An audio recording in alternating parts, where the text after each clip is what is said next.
मुजफ्फरनगर तिकुनिया कांड के बाद किसान राजनीति के कारण संवेदनशील बने जनपद लखीमपुर खीरी में डैमेज कंट्रोल पर अपनी कार्यशैली को साबित कर चुके 2014 बैच के आईपीएस संजीव सुमन ने अपनी पहली प्रेस कॉन्फ्रेंस की। उन्होंने कहा कि उनका कार्यकाल यहां पर कितने दिन रहेगा अब यह ईश्वर के हाथ है, लेकिन वो जनता को इतना भरोसा देते हैं कि जिले में जितने भी दिन वो तैनात हैं यहां किसी के साथ कुछ गलत नहीं होने देंगे।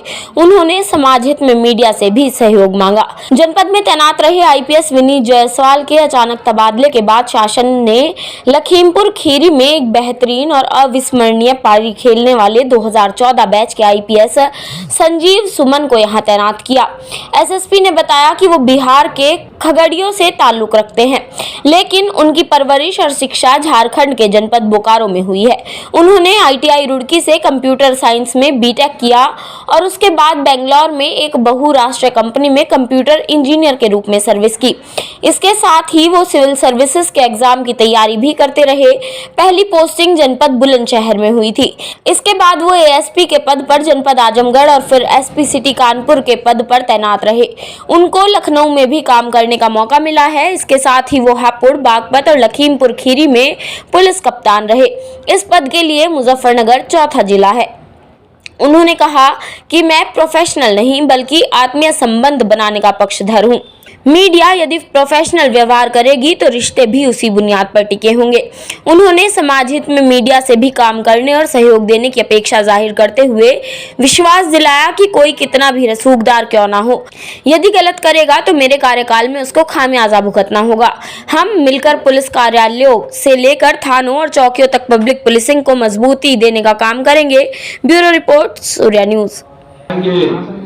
जब तक वो गलत नहीं है मैं आपसे कुछ नहीं बोलूंगा। मैं उस मेंटालिटी का नहीं हूँ कि मैं न्यूज़ मैनेज करूँ, मीडिया मैनेज करूँ और जो भी चीज़ें जो घटनाएं होती हैं समाज को जानने का अधिकार भी है और हम लोग अपने सीनियर्स को भी बातें सही बात जो वर्बैटिंग होती है वो हम लोग बता देते हैं, शेयर कर देते हैं।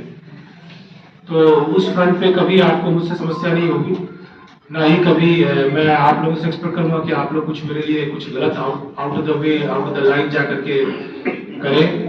मेरी आप लोगों से बस 2-3 गुजारिशें हैं जो जनरली कभी कभी रहती हैं। एक कि प्रायोजित और गलत न्यूज़ ना चलाई जाए, उस पर मुझे बहुत एतराज होता है, क्योंकि अगर मैं अपने बिहार पे आपको कोई भी गलत फीडिंग नहीं देता हूँ तो मैं एक्सपेक्ट भी नहीं करता हूँ कि मुझे भी कोई गलत फीड करे।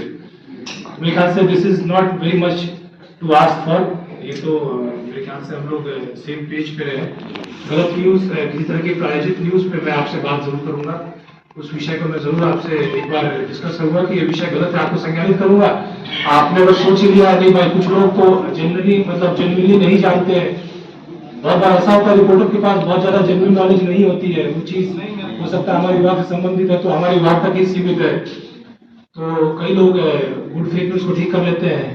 कुछ लोग ऐसे होते हैं जो जानबूझ के एक्सट्रॉर्ट करने वाले मेंटालिटी में आते हैं। जैसे हमारे यहाँ गलत लोग हैं, आपके यहाँ भी है, सभी विभाग में है गलत लोग बैठे हुए, तो उनकी हमारी अच्छी नहीं बनती है, मेरी और उनकी अच्छी नहीं बनती है जनरली।